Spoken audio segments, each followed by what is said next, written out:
reports or anything about the reports or the results that have been told to you. You must try to get the symptoms only rather than anything about the reports, because they will mislead us. Or they may say, I have a headache, all tests are normal. We don't want to listen to anything about the reports. We need to listen to their history only. They might say, I have a GERD, transaminitis, as exactly has been told to them by the doctors, polyp in the colon, IBD. They may not even use inflammatory bowel disease, uric acid problem, high cholesterol, fibromyalgia, fatty liver, cyst in liver, stone in gallbladder. Even I had seen patients coming with a complaint of low protein CS or positive ANA, high ESR, CRP. These are the modified complaints these days by the patients who have been going doctor shopping. Therefore, the history from today's patient is always corrupted by the numerous opinions, the reports that they get. Or they might get a laboratory report from a laboratory themselves, and they might be telling about those abnormalities. They might come for high cholesterol rather than telling about the symptoms. Doctors too have changed their approach to patients these days. For isolated thrombocytopenia without even fever, some of them are asking for leptoserology, dengue serology. They forget that dengue or leptospirosis is a clinical diagnosis, and thrombocytopenia is an incidental finding. Not that you will ask for dengue serology or leptoserology for a thrombocytopenia. That's never the situation. You should never ask for it. There are several patients who get investigated unnecessarily for a prolonged fever without fever. I call them as PUO without P. The fact is, the person who is interviewing the patient failed to identify what the patient meant by fever. The patient may be apprehensive of high temperature. They do not know how to verify whether it is fever or not. They might complain of fever. We need to find out what exactly they meant by fever. Many of them have internal fever, or it's actually a psychogenic fever that many of them have. So never start investigating a PUO without P. I had seen patients undergoing skin biopsy for hyperpigmentation of the skin, where in fact it was due to B12 deficiency. Lower backaches these days cannot escape without a MRI scan. 90% of them have simply musculoskeletal pain, not even IBDPs. Even in IBDPs, the MRI scan is taken to look for other diagnoses, which are rare. IBDP again is a clinical diagnosis. If at all, you are doing an MRI scan to find out other causes for the lower backache. 90% do not need them. Headache and coma cannot come without a CT scan these days. In fact, some of the textbooks which people follow these days are misleading us. Harrison textbook has got a classification as CT positive coma and CT negative coma, which indirectly tells the patient has to get a CT scan before consulting the doctor. So the approach to the patients by the popular textbook also is responsible for the loss of clinical skill. I remember one patient who was admitted in once under another department. The patient was admitted with altered sensorium coma. I was called to give history, give a second opinion. But when I went near the patient, I found that patient was having coma without a lateralizing, localizing signs, no signs of infection. And the patient was about to go for CT scan and EEG for a diagnosis. But I noticed the bladder was distended. Then I asked bystander's relatives, he was not passing urine for last 24 hours or more than that.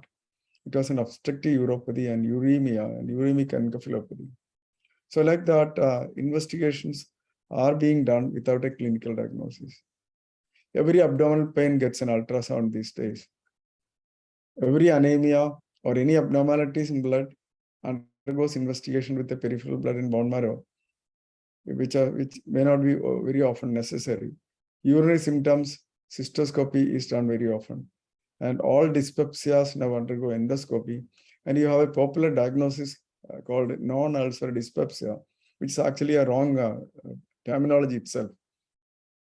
It only means dyspepsia is 99% of the time in a population, especially in the community setting, is a motility disorder, upper GI dysmotility, resulting from several wrong habits in food intake, including decreased high fiber vegetables in the diet, which you can easily get from history, or sometimes it may be due to certain drugs or hypothyroidism, whatever it is, or it may be the result of gastritis, which is easily found out by history and sometimes physical examination. And now this terminology, non-ulcer dyspepsia, means patient comes with a dyspepsia, you do an endoscopy, there is no ulcer. It actually is a wrong approach to medical profession itself. One should not have a diagnosis called NUD. All bleeding PRs nowadays undergoes colonoscopy. Previously, it was just a naked eye examination, at the most a PR and a proctoscopy.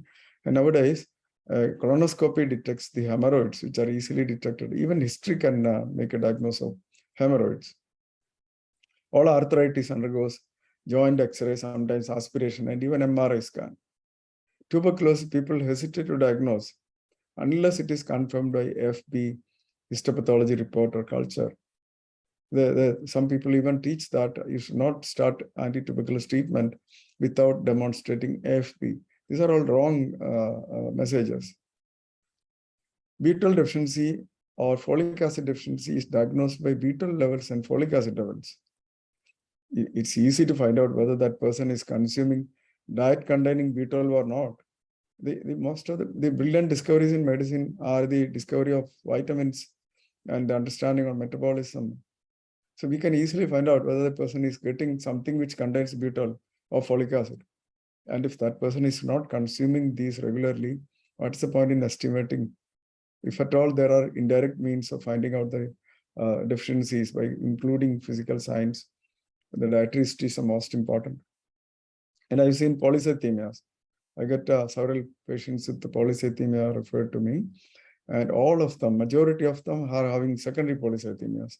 But invariably, they would have done serum erythropoietin and JAK2 mutation, as if they are going to give you a diagnosis. It will not. Skin biopsy is done for all skin lesions, including vasculitis. In fact, the patients with vasculitis who undergo skin biopsy develop a non-healing ulcer, which is very difficult to heal, because a patient with vasculitis of the skin has a very, very hypersensitive skin. Even minor trauma, even a mosquito bite is enough to trigger a vasculitis. And if you do a biopsy without starting steroid or other immunosuppressants, it's going to aggravate the vasculitic skin lesion. So actually adding oil to fire by doing biopsy in skin lesions or suspected vasculitis, you must do it only when you suspect other diagnoses. Never do it for confirming vasculitis in a skin lesion. Immunohistochemistry for cancers routinely is being done. It is considered even as a gold standard these days. And they are misleading people nowadays. And sometimes I feel that these multiple investigations, some of them are invasive, some of them are non-invasive, they amount to a kind of living autopsy. It has become a routine now.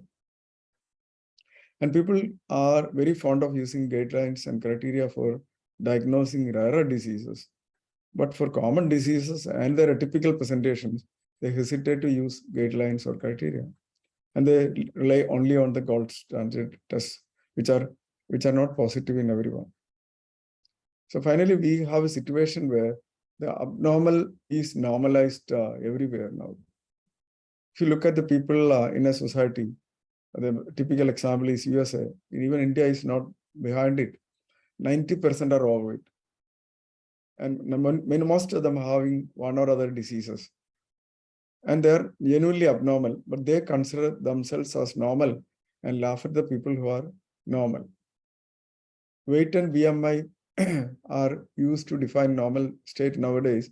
And the normal persons are genuinely upset. They are laughed at because they look lean compared to the overweight, obese people around. The many patients who come to me for not gaining weight or with a history of weight loss, investigated extensively, are actually the healthier ones as compared to their counterparts. They do not know that they are normal. Because the abnormal is normalized now. Another normalization of abnormal state is using tertiary care for primary care. That is because of a rule in India now. On one side, people have nowhere to go. And on the other side, even for trivial complaints, people use the tertiary care. And people all over India is copying USA for making decisions on designing plans or strategies. The Indian healthcare should never follow the USA model, which is a notorious non-system in the developed world. The consumerism as practiced in USA, the BMI standards of USA, the cholesterol education programs of USA, and the USA standards for everything has made the world, a whole world, a sick society now. So we need to change. I will give a case history of a typical case history of a patient who went on doctor shopping. This was a 62-year-old male. He noticed a swelling on the left parotid region. As the practice today, he consulted an ENT surgeon. He thought the ENT surgeon is the right person to consult for that swelling because it is somewhere in the head and neck region. As the ENT surgeon asked for an FNAC, and the pathologist reported neoplasm of the parotid gland. And the enthusiastic pathologist started searching for primaries. And a normal thyroid, which to him appeared enlarged, he took a biopsy, FNAC from the thyroid, and that suggested papillary neoplasm. And with these two reports, the patient was sent to a high-end cancer hospital. They went to the most reputed cancer hospital, where they were not convinced of the diagnosis from the previous place. They wanted to get their own diagnosis. They repeated 2 more FNACs from the parotid glands from 2 sides on the same parotid gland. And after a few days, he started developing severe enlargement of the left parotid with cellulitis. And since this patient knew me personally, he came to me to get a second opinion on what to do now for the swelling of the parotid. The problem in him was actually a straightforward diagnosis. An element of clinical skill was enough to diagnose his problem, not even very good clinical skill. He had all features of chronic liver disease with just a good physical examination. And because I knew that he took alcohol regularly, a proper history, if it was taken, would have given that. And remember that he will not reveal such history to everyone. And that's why we need doctors who are close to their hearts. That is family doctors. Then only they will reveal their history properly. A busy doctor will not get that history. The parotid enlargement was part of his chronic liver disease. Unfortunately for this man, the left parotid was a little more prominent than the right parotid. That can happen sometimes. You cannot insist that both parotids should be of the same size. And in fact, it was purely due to a chronic liver disease. He is alive after 3 years and nothing had happened to him. He stopped his alcohol. Similar situation every day. People do urine culture and sensitivity when the patient does not have urinary tract infection. Urinary tract infection is a clinical diagnosis made by symptoms of urinary tract infection, pustules in urine. And then once you have made a diagnosis of urinary tract infection, culture is, if at all, done to find out the organism. You don't need urine culture to diagnose urinary tract infection. As I mentioned before, dengue NS1 positive is not dengue fever if the patient clinically does not have dengue fever. If clinically the patient has dengue fever, NS1 negative does not rule out dengue fever. COVID positive patients do not have COVID. Every day we see now. Even every day, at least one patient per day, we are seeing that. Patient's problem is different. COVID is just because we are looking for COVID, yet it is positive.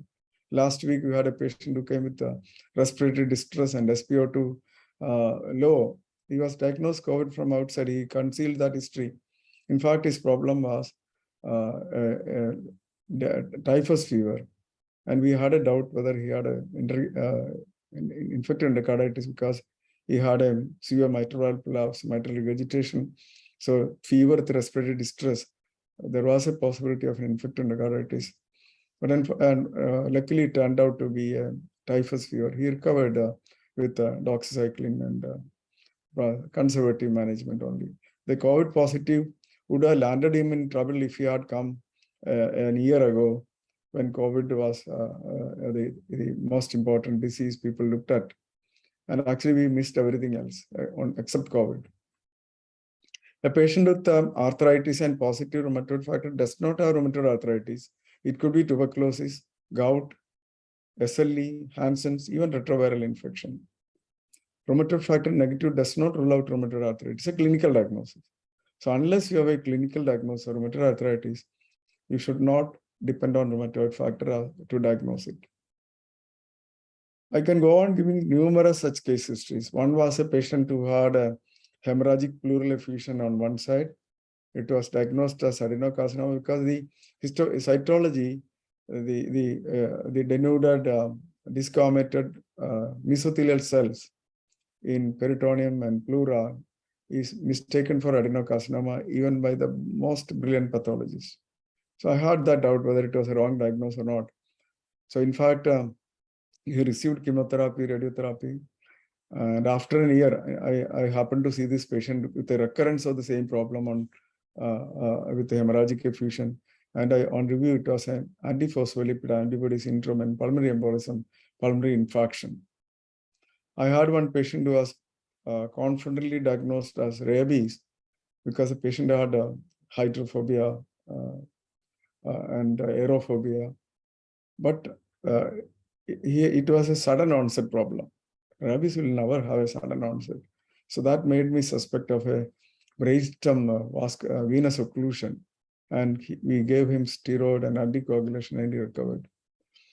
Another patient who was confidently diagnosed as typhoid, whenever that patient came with fever, because the viral test was positive.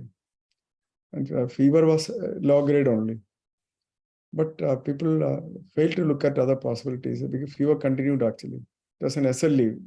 The viral was false positive serology. So why I told all these examples is to tell that no test is 100% sensitive or 100% specific. But several clinical parameters put together is sensitive and highly specific. That's what we should use. And for that reason, we must be familiar with the clinical patterns. That's the most important requirement in making diagnosis. So what is clinical skill? It's the most important skill for doctors. 90% of any diagnosis come from good history, even in a hospital setting. Nowadays, I see only referred cases, referred by doctors from the periphery. And even those patients who are worked up extensively, 90% of my diagnosis come only from good history and physical examination. 10%, if at all, I get from additional investigations. Physical examination is to look for supportive evidences. That's where the statement, eyes will see only what the mind knows. You are looking for certain things after making up your mind regarding what the patient has. We need to shortlist the diagnostic possibilities after clinical evaluation. Investigations are only to differentiate between one or two or more differential diagnosis. No investigation on earth will give a correct or complete diagnosis, even if it is a most sophisticated one like PET scan or immunohistochemistry. Now we'll give another case history, a 16-year-old girl, +2 student. She was brought, she consulted multiple places with history of bleeding from multiple sites. Mother claims that she had witnessed it twice. This history must be cross-checked with a detective mindset. And I started doubting because the mother's witnessing itself was not genuinely looked like blood. And in fact, she was investigated extensively with a hemogram, coagulation profile, peripheral smear. All investigations were negative. But as she was giving history, I looked at, I saw that she was looking tired, gloomy, and she also showed one important finding. Even while she was telling about the bleeding from different sides, she showed some indifference to the complaint. This is called la belle indifference. And on confidential inquiry, patient told me the diagnosis. In fact, it was a cry for help by giving such complaints. This was a conversion reaction. It was a cry for help. The patient, adolescent girl, was being sexually abused by a relative about whom she could not reveal that to anybody else. So there is no point investigating unless we have a clinical diagnosis. Today, technology is used in disease care without any science. People think that PET scans will give the diagnosis for everything. They depend on robotic surgery too much, ignoring human skills.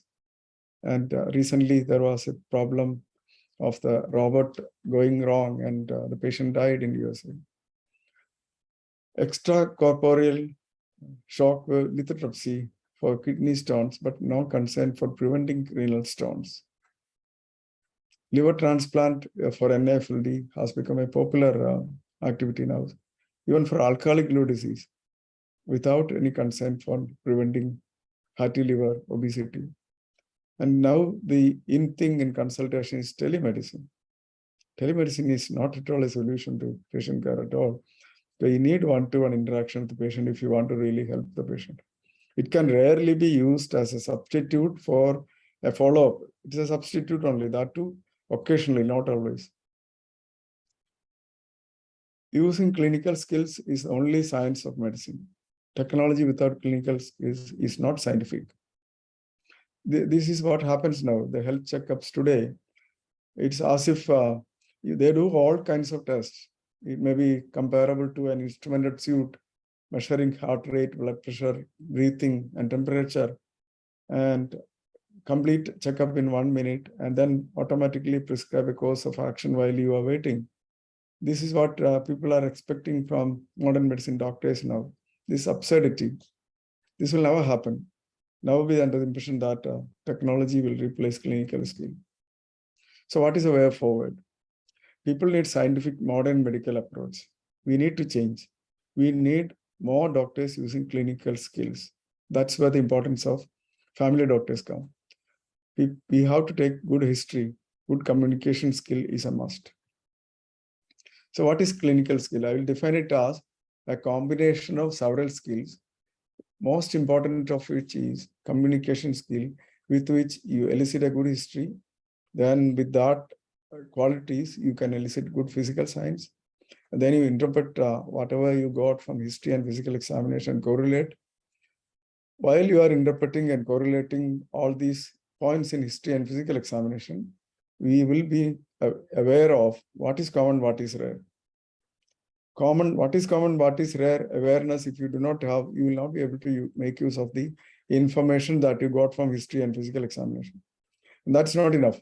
We must be familiar with the common illnesses, the patterns. Familiarity with the common illness is extremely important. And how do you gain familiarity? By working with patients and experience from all possible sources. That's including teachers. And a concern for cost effectiveness is an important aspect of clinical skill. Above all, human attitudes, willingness to help the patients, serving the society, and managing the situation, not just treating. Treating is just prescribing or doing a procedure, while managing is managing the situation arising from the illness. Maybe arranging the money, resources needed, or asking about the problems they have at home. When a patient gets admitted in the hospital, there may be several social issues, asking about all those social issues and giving some directions, guiding them, and that's management. It's not enough that we just treat them. Now we give another case history to give the importance of clinical skill in complicated cases. This was a 53-year-old male who had low-grade fever of 3 months. He had pallor. He had small axillary lymph nodes and spleen tip was palpable. Liver was 3 centimeters. Hemogram showed anemia. There was low total count. Platelet count was on the normal side, but lower normal.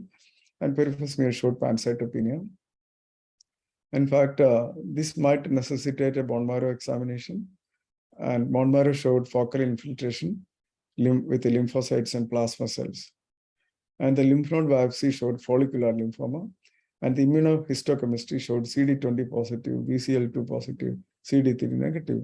So this is enough to make a clinical diagnosis of follicular lymphoma.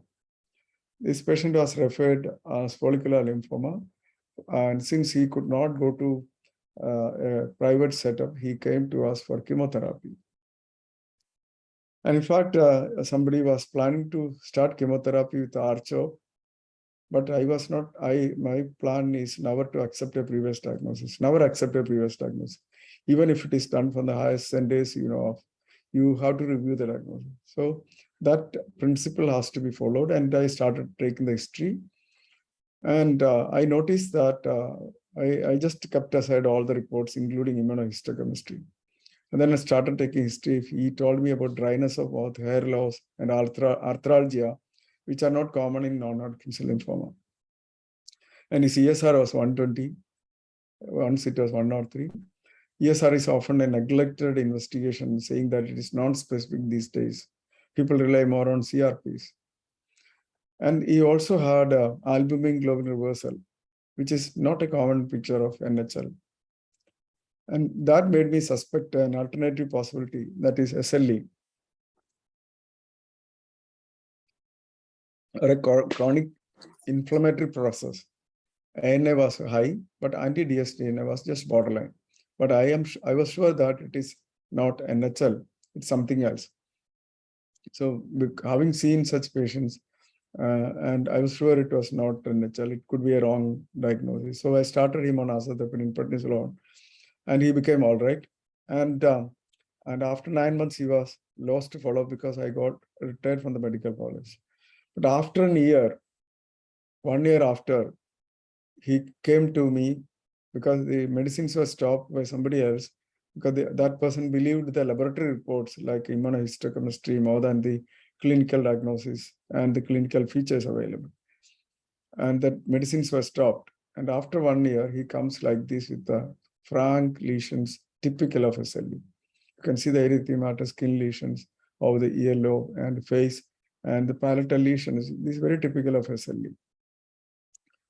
And this time the hemoglobin was 9.6, platelet was low, total count is very low, ESR was 120, liver enzymes are elevated, albumin globin reversal still there, ANS was very high, anti-DSDNA very high, 790. Initially when I started treatment, it was less than 20 only. And just for completion's sake, retro was asked for, it was negative, so it was SLE relapse. So the point is, one should not rely on even the high-end investigations if it is clinically not compatible with that particular possibility. The clinical diagnosis should be the first. So clinical skill also means the qualities to practice as doctors, all the qualities. So we must be interested in wellness of the patient. We must be interested in early diagnosis. And as I mentioned before, it's management, not treatment. And learn to place clinical diagnosis above laboratory diagnosis. Unless the laboratory diagnosis is consistent or compatible with the clinical diagnosis, you should not accept it. And then guiding the patient and family throughout the course of illness, working as a friend, philosopher, and guide, sticking to ethical practice, but avoid over-treatment. First, do no harm. Never harm the patient. Never make treatment worse than the disease. It's an important principle in clinical medicine. And clinical skill also involves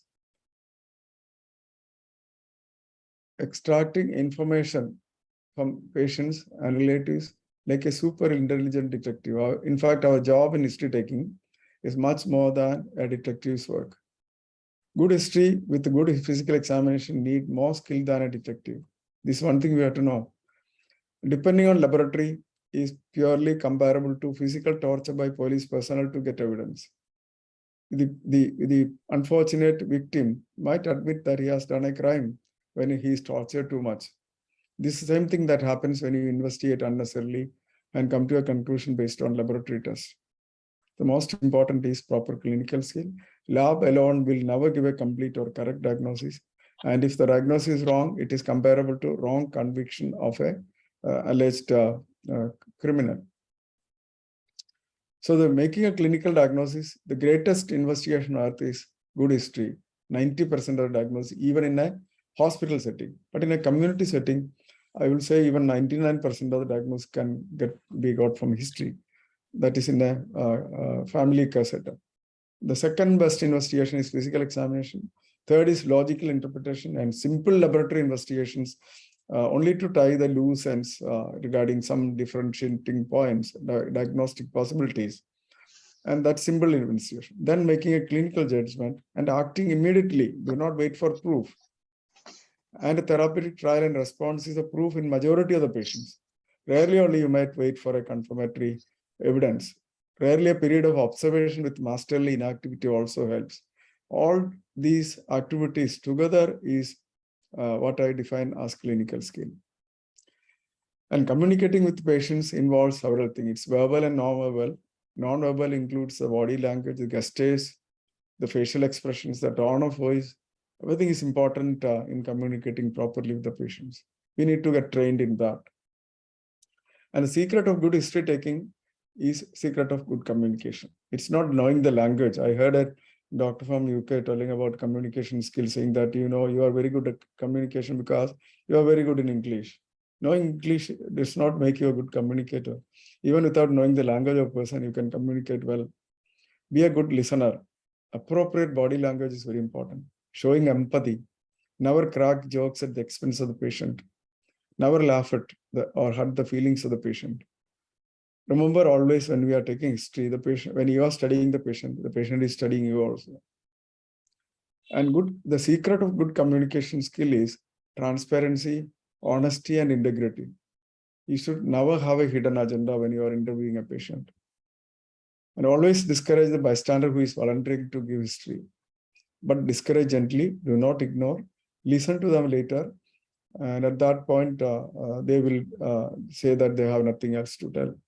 But beware of irritating, demanding, and dominating bystanders and patients. We must have a readiness or a plan for handling them also. And while extracting information from patients, never ask leading questions.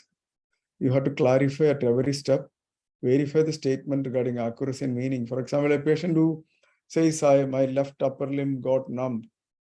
You need to find out what did he mean by the numbness. The patient never would have meant loss of sensation. He only meant for some reason the left upper limb he could not use properly. That's all what he meant when he said he has numbness. So you need to find out what did he mean by the numbness. Same thing as I mentioned initially, when he said fever, you need to find out what did he mean by the fever.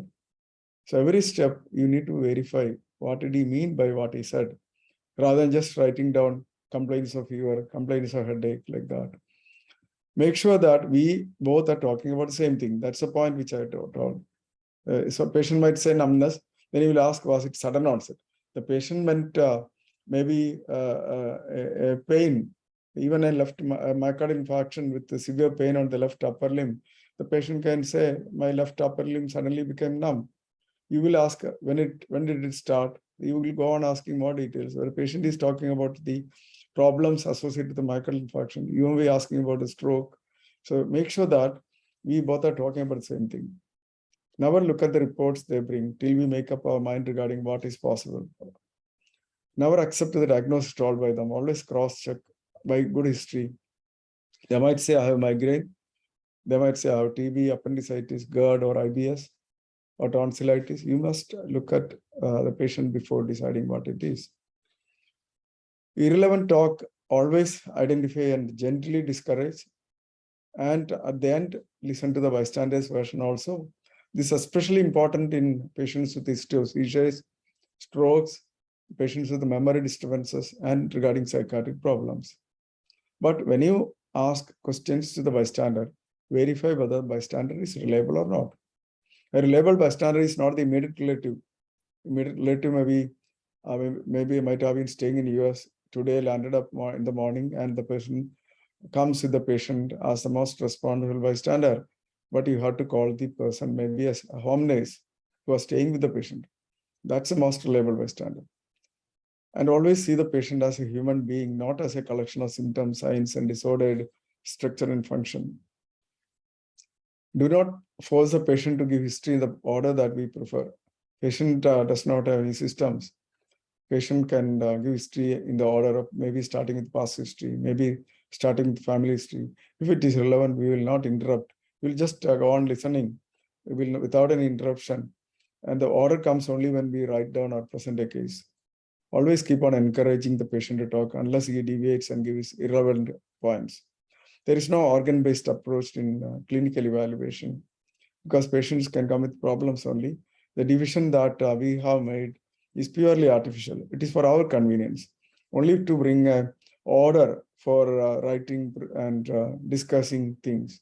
Therefore, as far as the patient is concerned, there's no division in the body into different systems. And at the end of the history, summarize the history, arise together all the points we got mentally or in writing, and then think of the possibilities. While thinking of the possibilities, consider common things as common. Even the rarest manifestation of a common disorder may be commoner than common manifestations of a rare disorder, and make up our mind regarding diagnosis. And in fact, if the history taking is proper, we are listening to the patient telling you the diagnosis, exactly as I mentioned regarding that young female. At the end of the history, suppose you have no idea as to what the patient is having, or the history is incomplete. The problem is with the doctor only. And in such a situation, we are not going to get much from physical examination even. And rarely there may be findings which tell part of the diagnosis in the investigation, but it will never be a complete diagnosis. And if the diagnosis is incomplete, or we do not have an impression of what it is at the end of history and physical examination, that doctor is not competent to order a laboratory test, because invariably the laboratory test will mislead that person very confidently. So that should not happen. So the other essentials of a good clinical skill is we must have a conservationist attitude. Don't be aggressive. Avoid when possible investigations, injections, transfusions, or surgery. Don't be aggressive in treatment. More is not better. First, do no harm. But be aggressive in prevention. So therefore, finally, the qualities which I mentioned as part of clinical skill are essential to make us useful to society as doctors. This is a summary of good history taking. Good interview will yield accurate history, and you will have a valid basis for physical examination. Better diagnosis you will arrive at, and it establishes effective working partnership with the patient, increases patient satisfaction and trust, and therefore there won't be any complaints and litigation if this was done at the first interview. And patient would reveal very confidential information even about sexual abuse or intimate family relations, which may be giving a clue to the diagnosis, as I mentioned about that young girl. And there will be better compliance with treatment also if we lay on good clinical skill. So these are the basic qualities required in doctors: clinical skill, common sense, and social sense. By design, we can combine all these in family doctors only, because others will slowly deviate from most of these. They tend to lose clinical skill, they tend to lose common sense and social sense, and actually that makes them useless unless they are controlled by a properly managed system. We do not have a system in India. India has a non-system in doctor working pattern. These are the components of clinical skill also. Some scientific aspects of clinical skill. One is factual knowledge, which is a basic information like a tape recorder mentioning all the facts. And psychomotor skills means you know how to make use of that knowledge. That is performing a skill, but that's not enough. Affective domain, to behave as a human being with the patient. So all the three should be combined together to achieve good clinical skill. And diagnosis from investigations is always incomplete, because computers can never make a diagnosis. They can help us, provided we have a clinical diagnosis. They can never replace human skill. There's no final diagnosis from laboratory. This is one thing doctors have to come to know. Can anything replace history taking and physical examination? I will say not at all. In man's history, it will never happen. No medical profession without clinical skill. That is the most basic skill required. The advancements are only to assist or support those who use clinical skill. And if you do not have clinical skill, you will be missing the forest for the tree. All academics, research, unfortunately, these days are focused on treatment and laboratory investigations. Who would use clinical skill maximally? In the hospital setting, it is internal medicine doctors, general surgeon, pediatrician in the hospital setting. But in a community setting, it is a general practitioner or family medicine doctor or a primary care. These are all same. In some countries, they are called GP. In some countries, they are called family doctors. In some places, they are called primary care doctors. All these are same only. In fact, in India, they do not even know what is family doctor. In fact, that is why the social and preventive medicine has been changed to community medicine. The only doctor, if at all, talking about community in India appear to be the social and preventive medicine doctors. They slowly change the name to community medicine. In fact, that is a wrong step. All others are to support or assist these three groups of doctors. Family doctors depend primarily on clinical skill. They only know the value of clinical skill and of internal medicine. In fact, internal medicine doctors with good clinical skill working in the hospital setting will be their first point of reference for family doctors. So these two are the doctors who use clinical skill maximally. Now we'll give a case history which I had seen recently. This patient came to follow up recently. That's why I'm telling about her. 29-year-old female. She was referred by a physician in 2018, just before the COVID, 2 years before the COVID. And she was 52 kg with a BMI of 21 at that time. She came with a right side chest pain of 6 months duration on oligomenorrhea of 1 year. She was married 8 years ago and mother of 2 children. Last childbirth was 6 or 7 years ago. And ultrasound showed fatty changes in the liver and liver enzymes were elevated. And liver biopsy was done, no diagnosis. But it showed macrovesicular steatosis. ANA and anti-DS-DNA were borderline. And they went on to investigate anti-smooth muscle antibody C3, C4, C14, IgE, fibroscan, HPSAG, all investigations, no conclusion. This was a problem with which she was referred to me. There was, but after extensive evaluation, there was no diagnosis. But I would say that the most important investigation was not done. And that was eliciting a good history, which gave a history of weight gain after last childbirth. She was just 36 kilogram only. On pointed questions only, we get that detail. And weight gain after that, she became 52 kilograms. And in addition, she had on the increased facial hair, which showed features of PCOS. There was fair hepatomegaly. To me, the clinical diagnosis was simply PCOS and NASH. And I can explain the positive ANA by the chronic active hepatitis, which can occur irrespective of the cause of chronic hepatitis. You may get an ANA positivity and continued inflammation of any nature, including tuberculosis, you get positive ANA. And I noticed vitamin D deficiency because she had Chaustrix was positive, and that was a cause for her chest pain also. And this hemogram was normal. Investigations except ESR was normal. And the patient was given a diet plan and multivitamins only. And after a month, she was symptomatically much better, except the amenorrhea. And then, just for completion's sake, ANA profile was repeated. It was negative. But to control that chronic inflammatory state, she was given hydroxychloroquine and prednisolone for a few weeks. And after 6 months, everything became normal. ESR became normal. And the conclusion was non-alcoholic fatty liver disease, leading on to chronic active hepatitis and false positive ANA. And after 6 months, all medicines were stopped. And then she was kept on to follow up for almost 2 years. Then due to COVID, she was lost to follow up in 2020.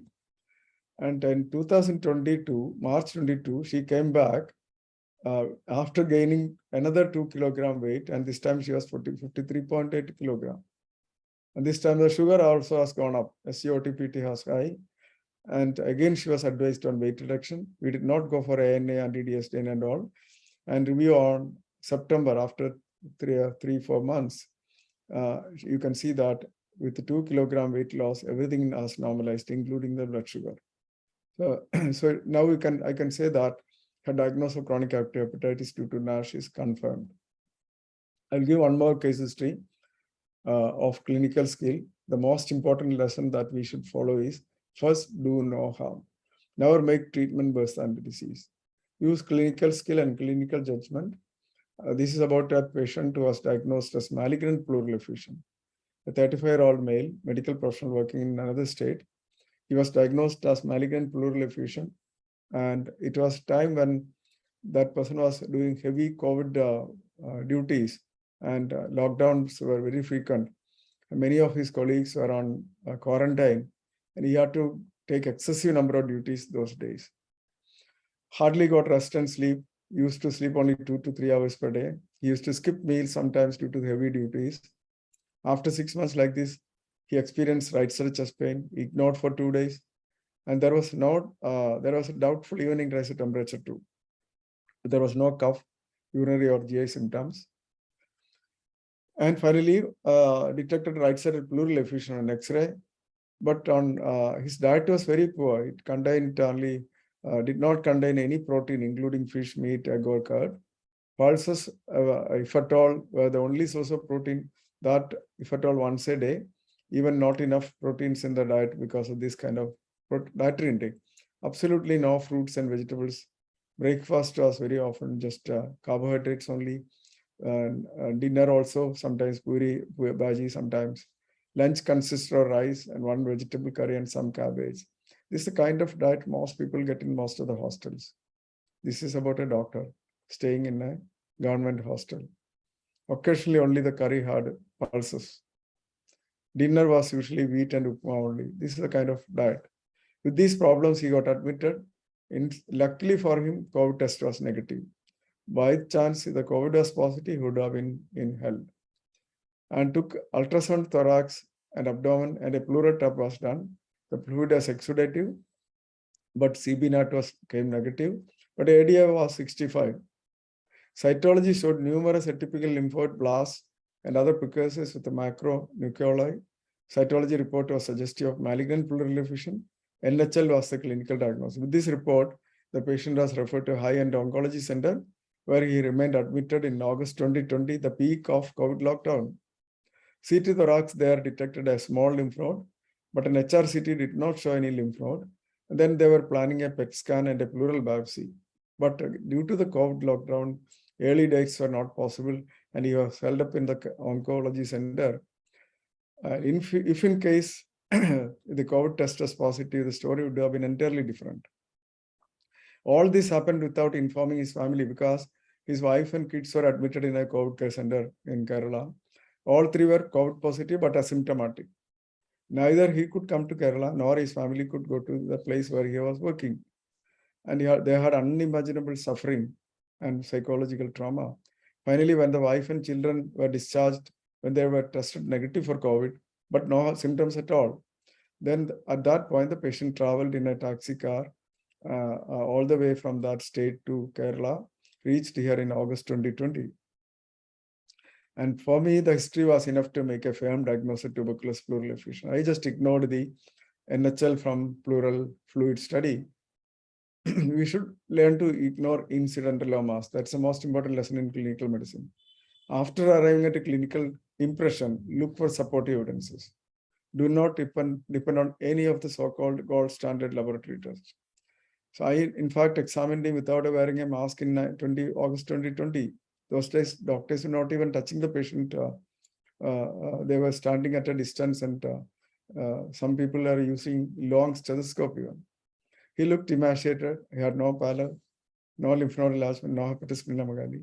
There was pleural effusion, and he had features of B12 and vitamin D and folic acid deficiency. Mantra test was the only test done, which is considered non-specific, and it was strongly positive. Hemogram was normal, except high MCV, which suggested B12 and folic acid deficiency. ESR was high. And the important supportive evidence would be a strongly positive Mantra test in this setting, and or high ADA. He already had high ADA.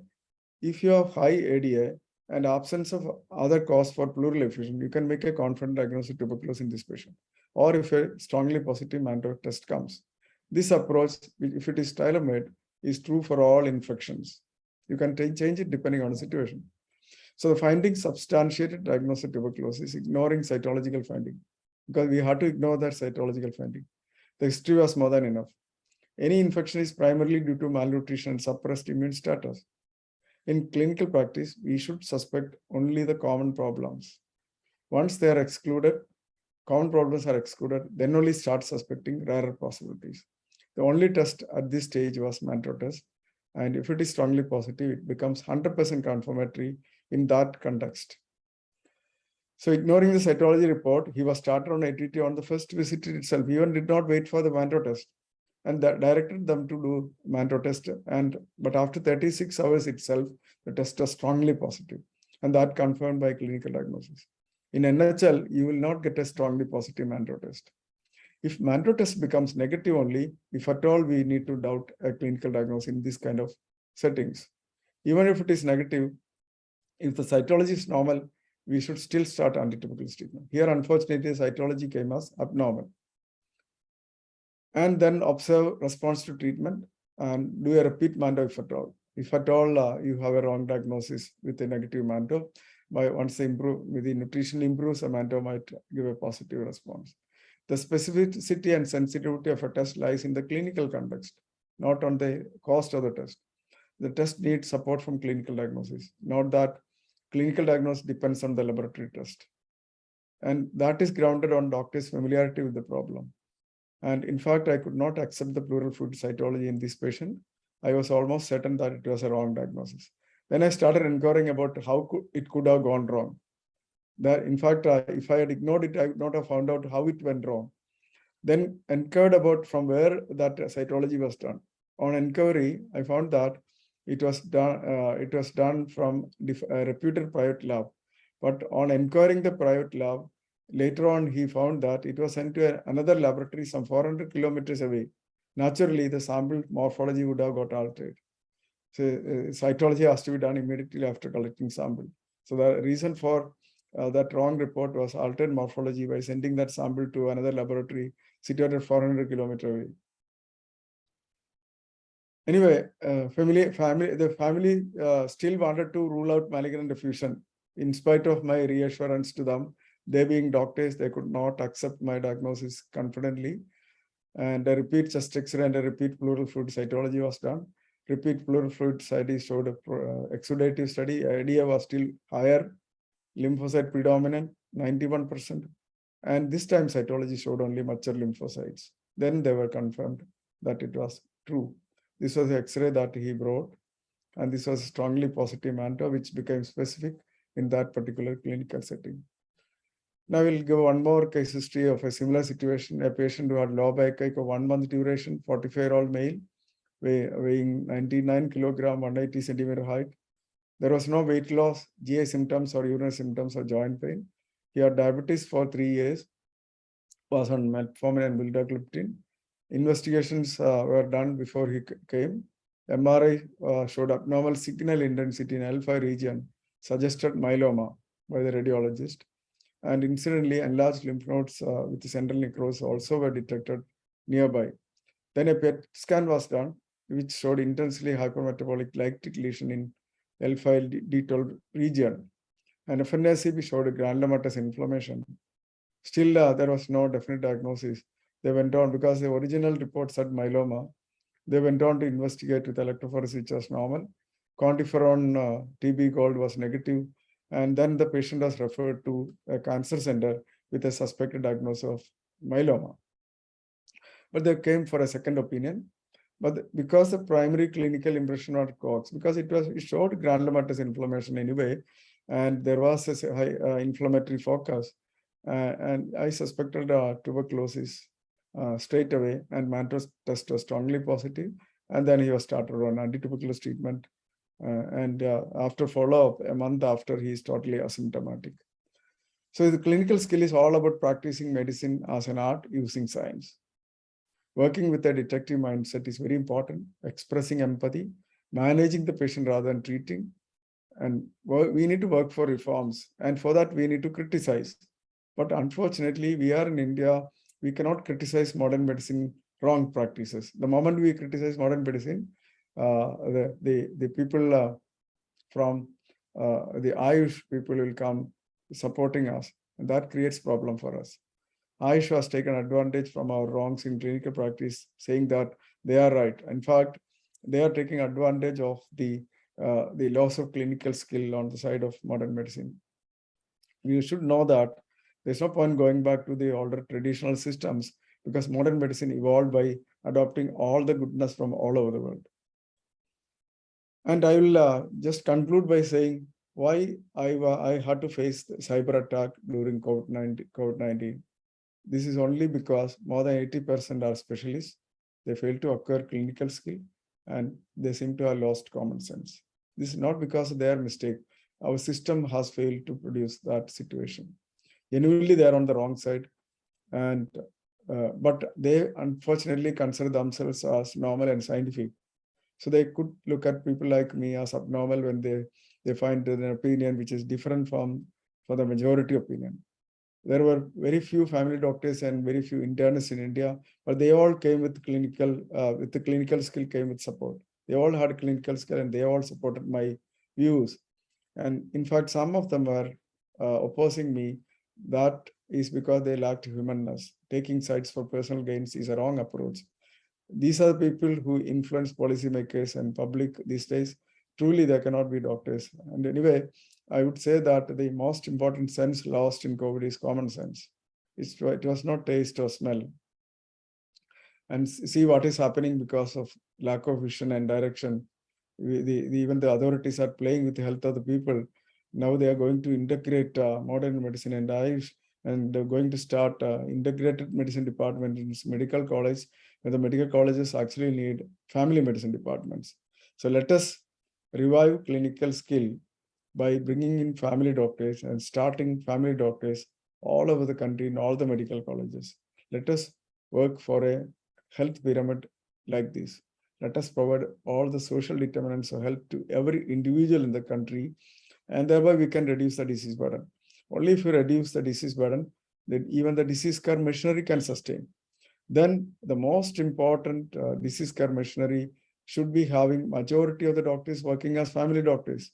At least 60% of doctors should be working as GPs or family doctors. And another 30% in the hospitals may be internists and other hospitalists. And only very few may be working as cancer specialists and cardiologists, neurologists, that kind of doctors. This is the stable health pyramid we need to work for. Otherwise, and this is the only way to bring back clinical skill to the medical profession. Thank you for the patient hearing. If you have any questions, I will answer.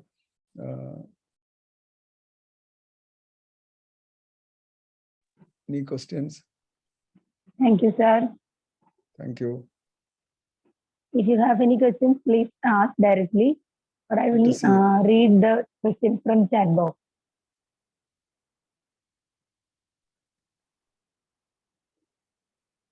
Okay, there was a good question. If we find that the diagnosis made by a previous physician is wrong, how to explain it to the patient without offending the first physician? It's not difficult at all. If it is entirely wrong, you can explain that you may be actually getting the diagnosis because of your good clinical skill, but you can tell that sometimes the clinical picture takes time to evolve. Maybe that when you came to me, the picture is complete and I got the diagnosis luckily. Like that, you can tell the patient to just to protect, because the doctor, whoever it is, even if he or she does not have clinical skill, does not do anything to harm the patient. The lack of clinical skill is just natural. It's a result of a wrong system that we have. So you have to communicate in such a way as to prevent offending the first doctor. Or you can slowly reveal that through that same doctor, if that person is close to you, you can contact the doctor and the doctor can announce that change diagnosis. You can buy some time. So there are different ways of dealing with that. Anyway, one should not make a comment that that doctor was wrong. Never criticize the previous doctor, even if you have made a brilliant diagnosis. That's a very important point. Any other point? If you have any.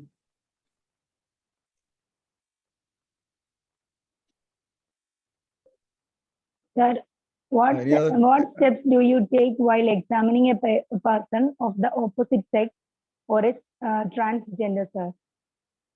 While examining a person of the opposite gender, what precautions we take?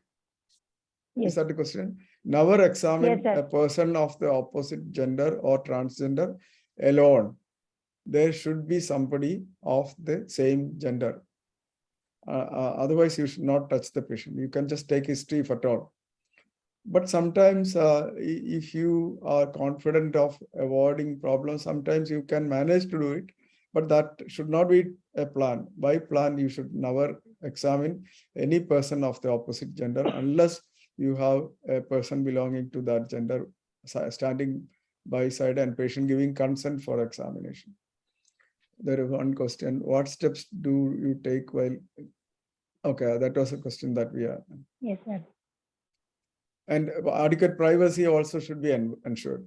Privacy can be ensured by if it's a room, crowded room, you can send them outside or you can use a screen. But anyway, privacy is a must, and even the talking to the patient should not be overheard by the people in the room. All these are common sense approaches only. Any other question? Please. I'm Dr. Binoy Kuriakos from Moatura. Thank you. Thank you for joining. Thank you. We were taught lab is not the master, because you mentioned more than 5 times about lab. In short, it comes to lab is not the master. Our human brain or human thinking is the master. So broaden our perception and for that on our thinking skill. And one more thing, one personal experience I would like to share. Maybe it will be useful for others. I am 66-year-old pediatrician. My height is 165 centimeters. And before COVID, I tried to reduce my weight from 75 kg, 75. But I could not reduce it below 70 or 72. During COVID time, I reduced my weight to 56, 57 kg. And because my weight at the age of 25 was 55 kg. Now I feel much better. The interesting thing is that now people around me are not happy because they do not know what is normal. They see me as abnormal because I am only 56, 57 kg. And even doctors sometimes say that I should have a weight of at least 60 kg, which I do not agree. And so I ignore that. And that 56 kg is a better one, I think so. Even though the statistics say that BMI of 23 is sufficient. For me, it is, I was 55 kg at the age of 25. And so more than 55 kg is abnormal for me. Thank you. I remember you discussing this point with me once. Once I discussed with you. Personally, I thought I will share it with you. Because this is one point I tell all my students. Never look at another person for deciding your normal weight. The normal for each individual is different. Never listen to the opinion of others. There are people who ask all silly questions for no reason. We should not listen to the opinion of people around us unless it is relevant. Any other comment or question? This is Lokesh Shidara. Okay. This is Lokesh Shidara. Dr. Lokesh. How are you, good to sir? See you. Excellent. I'm fine. Very good. Nice to join from USA. Oh, thank you. I appreciate it. We love this basic clinical skills is what we're missing. Unfortunately, that's where we diagnosis from the patients. Very so good. Nice to hear. And also I want to bring that, we want to bring a poster saying 25th department, mandatory department, family medicine. So that will be slogan. We will get endorsed for everyone. We keep pushing. So I just had the new minimum qualification. So there are 24 departments. One of them is optional called radiation therapy. But our 25th department, we're going to push for that. So I just want to bring it to across the nation and all the advocacy. That will happen. Unfortunately, that is it. Unfortunately, our central government is going to start integrated department in medical colleges. When the medical colleges want family medicine, they are going to start a department for integrative medicine. This is funny that somebody is giving wrong directions to the. What is integrative medicine means? I don't know. They are going to combine Ayush and general medicine. That's okay. Medicine. We ignore that. Anyway, let them do whatever it is. Yeah, but let the patient decide. We'll as long as the family medicine, we're going to push it, and that's what the India missing 40 years. Dr. Lokesh is working in USA, and we have been interacting on this issue on pushing family medicine in India. And anyway, let us continue the work until Yes, it sir. comes to Yeah, we will attend. Thank you, definitely will. Thank you. Thank you for joining. Anybody, any other comments or questions? Good evening, sir. Good evening, Arati. Nice Good to evening, see you. sir. Good Sir, I evening. am very happy that by chance I got the link to join your talk, sir. And every you. time I hear the talk on clinical skills, I get goosebumps. And I was fortunate to be your PG for 3 years, sir. That is the biggest fortune that I've had in my life. And the two of the case scenarios that you discussed, I was with you as your PG, sir. That adenocarcinoma. As a first year PG, I never even knew that how a person with a metastatic adenocarcinoma pleural effusion was surviving for 3 or 4 years. Only, and I was very happy to see her every time she came for follow-up. Probably that was during the first few days of my PG that the diagnosis was revised, sir. And my humble request would be, these days what we see is, sir, every diagnosis is investigation based, sir, and it is very hard. It is very disturbing to see that. Recently, I joined another medical college in Kerala. Recently, what we see now is, for every patient, a battery of investigation is being sent. Patient coming to you with fever, watery stools, they send tropi. Tropi comes positive, the patient is being treated as an unstable angina or an NSTEMI, whatever it is. So what I genuinely feel is, before these children are entering into their postgraduate sessions, a class like this should be made mandatory about clinical skills, how to interpret investigations, what investigation should be sent, judicious use of investigations. Such things should be made a part of their curriculum. But I don't know whom to approach or what is the way out. Most of the kids, they get offended if we say that this is not the right way, or I mean, probably that is the generation gap which we see these days. They are not at all happy with the criticisms that we give to them, sir. Thank you, Arati, because Arati was the best outgoing student for the MD batch when she was here. And I must congratulate her for sticking on to modern medicine, internal medicine. Because Yes, students like her would go for DM, but she preferred to stay back in general medicine, internal medicine. And that is a great thing that you have done. And we should continue to educate students. At least in the coming few years, things will change. Definitely, sir. Definitely, it has to change. Majority are abnormal. That is a problem that we are facing. Yes, sir. Yes, sir. That is a real problem that anyway we have to change.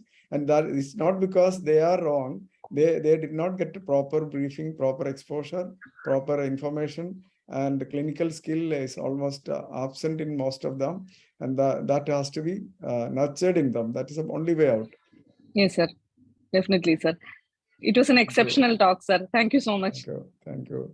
Any other point?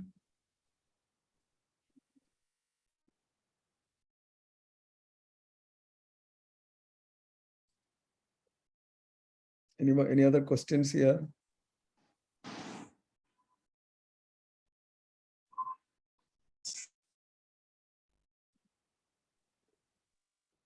I think there is no more questions, no? I think there is no more questions. So we Can we conclude? Okay. Mamata raised her hand in between. Mamata raised her hands. I don't know. Sir, good evening, sir. Good evening. Sir, I'm Varsha. Varsha, okay. I'm in casualty. That's why I couldn't open the video. Okay, now you can. Sir, actually, we in private setup, we are getting a lot of patients from 9 p.m. to 1 p.m. And we couldn't take a complete history, and we couldn't even sometimes examine the patient properly. So is there any solution or anything to do? That is because of the heavy overload, because the hospitals are overflooded with patients. Even private hospitals are not having enough beds these days. It's not because we are progressing, the patient load is increasing, the burden of disease is increasing because nobody is taking care of the promotion of health and prevention of disease. That's the only way out, is to increase the number of trained family doctors sitting in the PHCs and CHCs. So unfortunately, our government is blind to these suggestions. Let us propagate that idea, bring in from more trained family doctors who are interested in doing this work in all the PHCs and CHCs. That's the only way out. Till then, you will have to bear with that extra workload. Then there is no way out. Mamata was telling something. She raised. Sir, just a comment, sir. I work in a Please. PHC. We see a lot of poor patients coming, but like you said, even the patients who cannot afford, all of them will have 3 or 4 prescriptions with them, showing multiple specialties, all super specialties. So, sir, it is very disturbing to see a single patient will be showing different consultants and super specialists for each of their illness. It's high time that the system changes and family medicine comes up and more generalist doctors see such patients. It's a social need. We have to all work together for that particular social need. But unfortunately, social needs are not recognized by the present day medical professionals, and the advantage is taken by the alternative systems. That is why the alternative system is getting a push. So the only way to save modern medicine and to revive clinical skill is to increase the number of family doctors who have a holistic vision for the people and for evaluating patients. Till then, we have to bear that extra burden. Let us bear it wholeheartedly, and let us push forward for the genuine needs of the society and the people. That's the only way out. I'm aware of your concerns, and I'm very much aware of your concern. Now the people are disease focused, not health focused. Yeah, that is it. They are disease focused only. And disease focused people are superior. They themselves think are superior. How do we deal with labs giving everyone as viral positive report? The labs are not supposed to do any test without a prescription. We should actually file a PIL now. Laboratory should not do any single test without a doctor's prescription. This has to be enforced. Only India has this ridiculous trend. We have to work against that.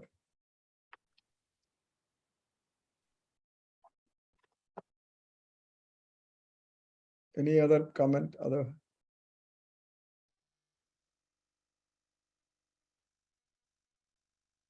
If not, we can conclude. Thank you for the patient hearing and the brilliant questions and comments. Now inviting Good Dr. evening to all. Good evening to all. I've been entrusted with the duty to deliver the vote of thanks today. It is a great honor to have been able to attend this class today.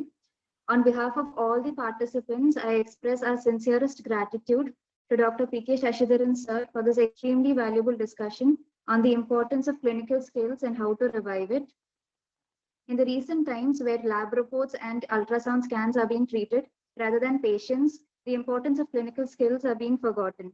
Thank you, sir, for your most sincere and persistent efforts to remind us that clinical skills are still the most valuable asset that any doctor can have. Thank you, sir, for reminding us of the importance of a good history and clinical examination. And like sir always says, with good history taking skills, we can literally listen to the patient tell us the diagnosis. Thank you, sir, once again. We are really honored to have a mentor like you with us. I would also like to thank our senior residents of the Department of Family Medicine, Medical College, Calicut, Dr. Mariam Shabira and Dr. Asni for all their efforts put into organizing these webinar series. Thank you. And last but not the least, I thank all the participants here, your patient hearing and also active participation. I'm sure today's discussion was an eye-opener for many of us and it was extremely useful. Thank you all once again. We will be back with another topic soon. Thank you. Thank you, sir. Thank you. Thank you all. Wishing you all the best. Thank you. Thank you. Thank you.